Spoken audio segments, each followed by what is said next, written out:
हरे कृष्णा। तो आज मैं बृहस्पतिवार की व्रत कथा सुना रही हूँ। भारतवर्ष में एक प्रतापी और दानी राजा राज्य करता था। वह नित्य गरीबों और ब्राह्मणों की सहायता करता था। ये बात उसकी रानी को अच्छी नहीं लगती थी और वह न ही गरीबों को दान देने देती थी और न ही भगवान का पूजन करती थी और राजा को भी दान देने से मना किया करती थी। एक दिन राजा शिकार खेलने वन को गए हुए थे तो रानी महल में अकेली थी।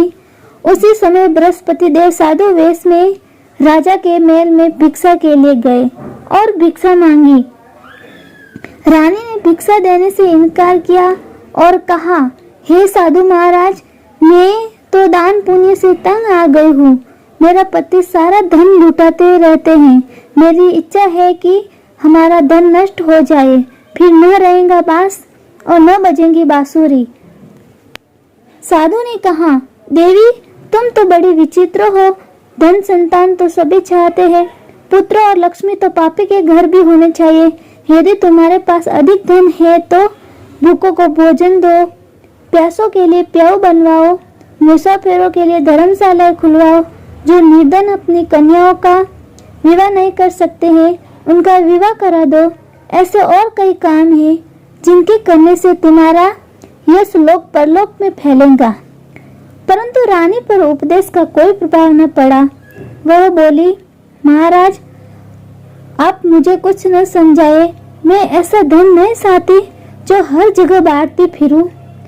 साधु ने उत्तर दिया, यदि तुम्हारी ऐसी इच्छा है तो तथास्तु। तुम ऐसा करना कि बृहस्पतिवार को घर लीपकर पीली मिट्टी से अपना सिर धोकर स्नान करना और भट्टी चढ़ाकर कपड़े धोना। ऐसा करने से आपका सारा धन नष्ट हो जाएगा। इतना कहकर वह साधु महाराज वहां से अलोप हो गए। साधु के अनुसार कई बातों को पूरा करते हुए रानी को केवल 3 बृहस्पतिवार ही बीते थे कि उसकी समस्त धन संपत्ति नष्ट हो गई। भोजन के लिए राजा का परिवार तरसने लगा। तब एक दिन राजा ने रानी से बोला कि हे रानी, तुम यही रहो, मैं दूसरे देश को जाता हूँ, क्योंकि यहाँ पर सभी लोग मुझे जानते हैं, इसीलिए मैं कोई छोटा कार्य नहीं कर सकता। ऐसा कहकर राजा परदेश चला गया। वहाँ पर जंगल से लकड़ी काट कर लाता और शहर में बेचता। इस तरह वह अपना जीवन व्यतीत करने लगा। इधर राजा के परदेश जाते ही रानी और दासी दुखी रहने लगी। एक बार जब रानी और दासी को 7 दिन तक बिना भोजन के रहना पड़ा तो रानी ने अपनी दासी से कहा, ये दासी, पास ही नगर में मेरी बहन रहती है, वो बड़ी ही धनवान है। तू उसके पास जाकर कुछ ले आ ताकि थोड़ी बहुत गुजर बिसर हो जाए। रानी की बहन के पास दासी गई और उस दिन गुरुवार था और रानी की बहन उस समय बृहस्पतिवार की व्रत कथा सुन रही थी। दासी ने रानी की बहन को अपने रानी का संदेश दिया, लेकिन रानी की बड़ी बहन ने कोई उत्तर नहीं दिया। जब दासी को रानी की बहन ने कोई उत्तर नहीं मिला तो वह बहुत दुखी हुई और उसे क्रोध भी आया। दासी ने वापस जाकर रानी को सारी बात बता दी। सुनकर रानी ने भी अपने भाग्यों को कोसा। उधर रानी की बहन ने सोचा कि मेरी बहन की दासी आई थी, परंतु मैं उससे नहीं बोली, इससे वह बहुत दुखी हुई होंगी।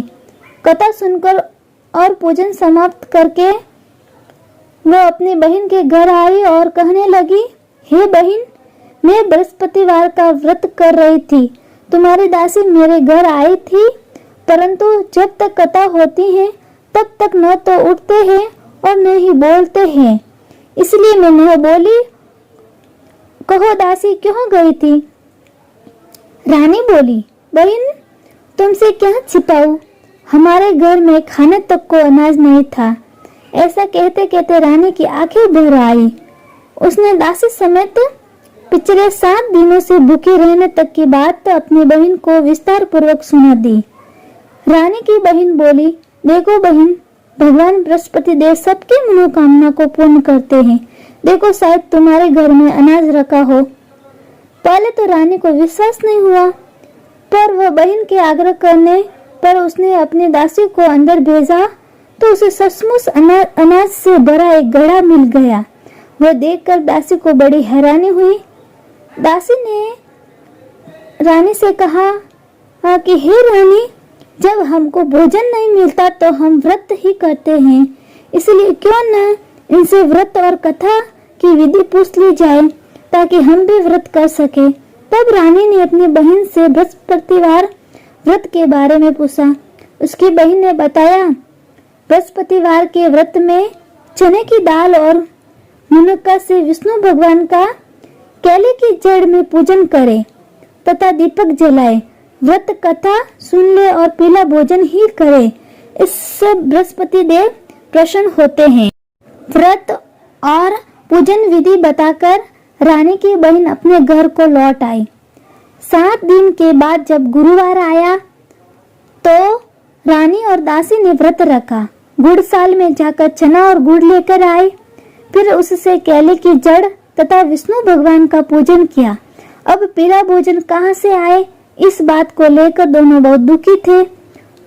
तो उन्होंने व्रत रखा था, इसलिए बृहस्पति देव उनसे प्रसन्न थे, इसलिए वे एक साधारण व्यक्ति का रूप धारण कर 2 थाली में सुंदर पीला भोजन दासी को दे गए। भोजन पाकर दासी प्रसन्न हुई और फिर रानी के साथ मिलकर भोजन ग्रहण किया। उसके बाद वे सभी गुरुवार को व्रत और पूजन करने लगे। बृहस्पति देव भगवान की कृपा से उनके पास फिर से धन संपत्ति आ गई, परंतु रानी फिर से पहले की तरह आलस्य करने लगी। तब दासी बोली, देखो रानी, तुम पहले भी इस तरह आलस्य करती थी, तुम्हें धन रखने में कष्ट होता है, इस कारण सभी धन नष्ट हो गया, और अब जब भगवान बृहस्पति देव की कृपा से धन मिला है तो तुम्हें फिर से आलस्य होता है।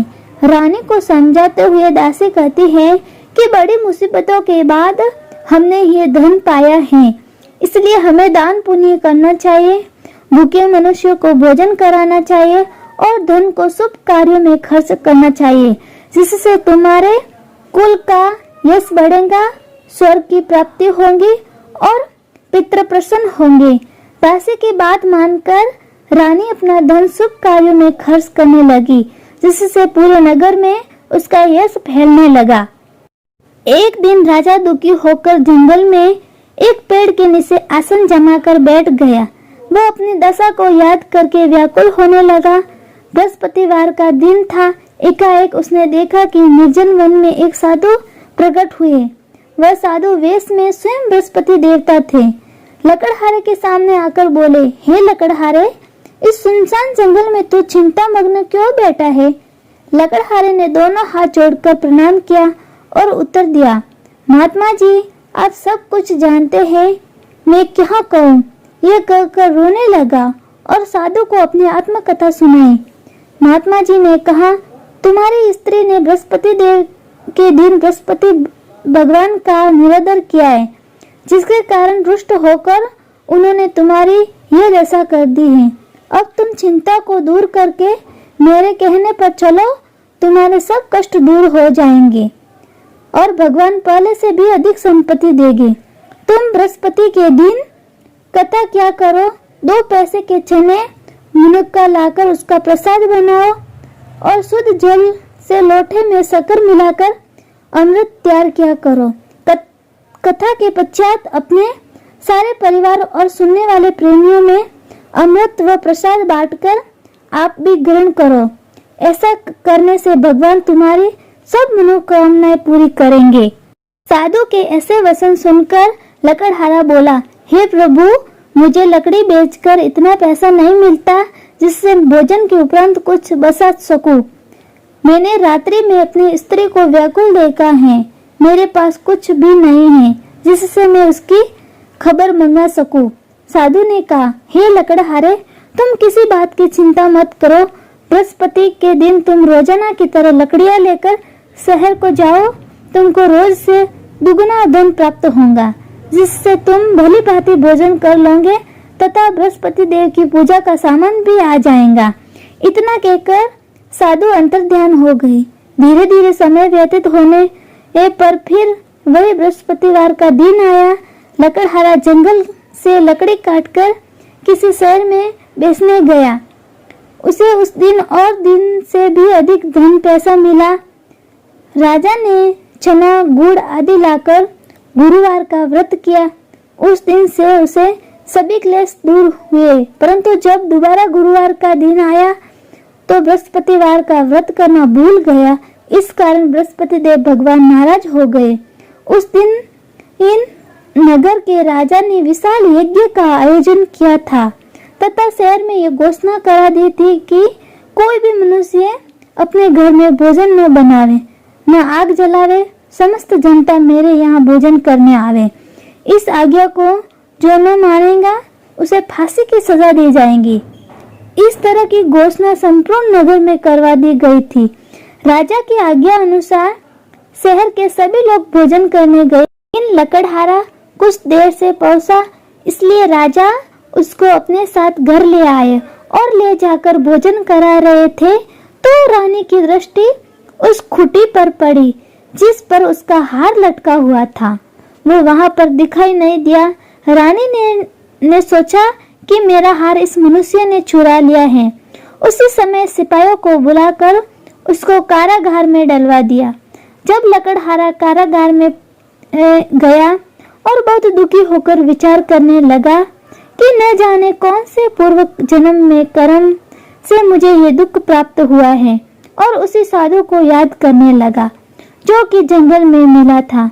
उसी समय तत्काल बृहस्पति देव साधु के रूप में प्रकट हुए और उसकी दशा को देखकर कहने लगे, अरे मूर्ख, तूने बृहस्पति देव की कथा नहीं करी, इस कारण तुझे दुख प्राप्त हुआ है। अब चिंता मत कर। बृहस्पतिवार के दिन कारागार के दरवाजे पर 4 पैसे पड़े मिलेंगे। उनसे तू बृहस्पति देव की पूजा करना, तेरे सभी कष्ट दूर हो जाएंगे। बृहस्पति के दिन उसे 4 पैसे मिले। लकड़हारे ने कथा कही। उसी रात्रि को बृहस्पति देव ने उस नगर के राजा को सपने में आकर कहा, हे राजा, तुमने जिस आदमी को कारागार में बंद कर दिया है वह निर्दोष है, वह राजा है, उसे छोड़ देना। रानी का हार उसी खूंटी पर लटका है। अगर तू ऐसा नहीं करेगा तो मैं तेरे राज्य को नष्ट कर दूंगा। इस तरह रात्रि के स्वप्न को देखकर राजा प्रातःकाल उठा और खूंटी पर हार देकर लकड़हारे को बुलाकर क्षमा मांगी तथा लकड़हारे को योग्य सुंदर वस्त्र आभूषण देकर विदा कर दिया। बृहस्पति देव की आज्ञा अनुसार लकड़हारा अपने नगर को चला गया। राजा जब अपने नगर के निकट पहुंचा तो उसने बड़ा आश्चर्य हुआ। नगर में पहले से भी अधिक बाग, तालाब, कुएं तथा बहुत सी धर्मशालाएं, मंदिर आदि बन गए। राजा ने पूछा, ये किसका बाग है और धर्मशाला है? तब नगर के सब लोग कहने लगे, ये सब रानी और बांदी के हैं। तो राजा को आश्चर्य हुआ और गुस्सा भी आया। जब रानी ने ये खबर सुनी कि राजा आ रहे हैं तो उन्होंने बांदी से कहा, हे दासी, देख राजा हमको कितनी बुरी हालत में छोड़कर गए थे। हमारी ऐसी हालत देखकर वापस लौट न जाए, इसलिए तू दरवाजे पर खड़ी हो जा। आज्ञा अनुसार दासी दरवाजे पर खड़ी हो गई। राजा आए तो उन्हें अपने साथ ले आए। तब राजा ने क्रोध करके अपनी रानी से पूछा कि यह धन तुम्हें कैसे प्राप्त हुआ? तब उन्होंने कहा, हमें यह सब धन बृहस्पति देव के इस व्रत के प्रभाव से प्राप्त हुआ है। राजा ने निश्चय किया, दिन बाद तो सभी बृहस्पति देव का पूजन करते, परंतु मैं प्रतिदिन में 3 बाहर कहानी तथा रोज व्रत किया करूंगा। अब हर समय राजा के दुपट्टे में चने की दाल बंधी रहती तथा दिन में 3 बार कहानी कहता।